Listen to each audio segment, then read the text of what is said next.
आपने कहा वसुंधरा जी को साइडलाइन कर रखा है और सही भी है, सबको पता है वसुंधरा जी सीएम का चेहरा नहीं है, बल्कि और कई जगह तो मंच पर भी दिखाई नहीं दी, प्रचार में भी वो कहीं दिख नहीं रही है। आपको क्या वजह समझ में आ रही है? बीजेपी की कौन सी रणनीति है? पहली बात तो है कि मुझे उस पार्टी के बारे में बात नहीं करनी चाहिए, पर इतना मैं भी देखता हूँ, मैं भी एक नागरिक हूँ यहाँ पर, कि जिस प्रकार उनकी बेइज्जती हो रही है पार्टी के अंदर, और जिस प्रकार प्रधानमंत्री जी मेरे बारे में, मेरे बेटे के बारे में कमेंट कर रहे हैं, मैं उनको कहना चाहूंगा कि आप कम से कम परिवार पे तो मत जाओ, नंबर एक। नंबर दो, वो अपना घर संभाले। वसुंधरा जी के ऊपर जिस प्रकार से उनको दरकिनार भी नहीं किया गया है, उनकी बेइज्जती हो रही स्टेज पर, दुनिया देख रही है, वो तो नहीं होनी चाहिए किसी की। वो तो बर्दाश्त कर रही, बड़ी बात है। क्यों बर्दाश्त कर रही हैं आपके हिसाब से? उनको पूछिए, आप मुझे क्यों पूछ रहे हैं? आपको वैसे भी बड़ी हमदर्दी रहती है वसुंधरा जी से। आपने भी मंच पर 2-3 बार कह दिया कि वसुंधरा जी ने तो मेरी सरकार बचाई है।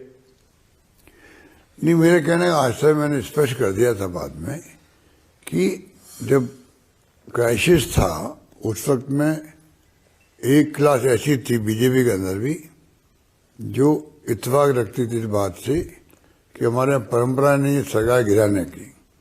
जैसे भैरवी शेखावत साहब थे मुख्यमंत्री, क्यूलैंड गए थे इलाज के लिए, बड़े सीरियस हो गए थे वहाँ, पीछे उन्हीं के बारे लोग सरकार गिरा रहे थे, और मैं प्रदेश कांग्रेस अध्यक्ष था।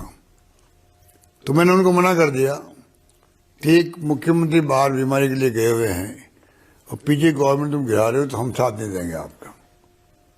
वही सेम इश्यू आ गया सामने इनके कि जब आप मुख्यमंत्री षड्यंत्र करके गिरा रहे हो सरकार को, तो मिस्टर कैलाश मेघवाल जो आज निष्कासित है पार्टी से, इंडिपेंडेंट खड़े हो रहे हैं, जिनके बहुत सीनियर नेता है, गृह मंत्री रहे हैं, स्पीकर रहे हैं, उन्होंने स्टेटमेंट दिया कि भाई हमारे यहाँ परंपरा नहीं रही, पहले भी मौका आया तो सरकार नहीं गिराई थी, कांग्रेस नहीं गिराई थी सरकार, गिरा सकती थी उस वक्त में। तो उस भावना के साथ में उन्होंने स्टेटमेंट दिया। वही भावना जो हम लॉबी में सुनते थे, जो वसुंधरा के लोग थे, वही बोलते थे। तब मैंने कहा भाई इनकी जो भावना थी, इसीलिए मैंने कमेंट कर दिया वो कि 2 प्लेन भी आए थे, तो एक प्लेन खाली गया मेरे को ले जाने के लिए।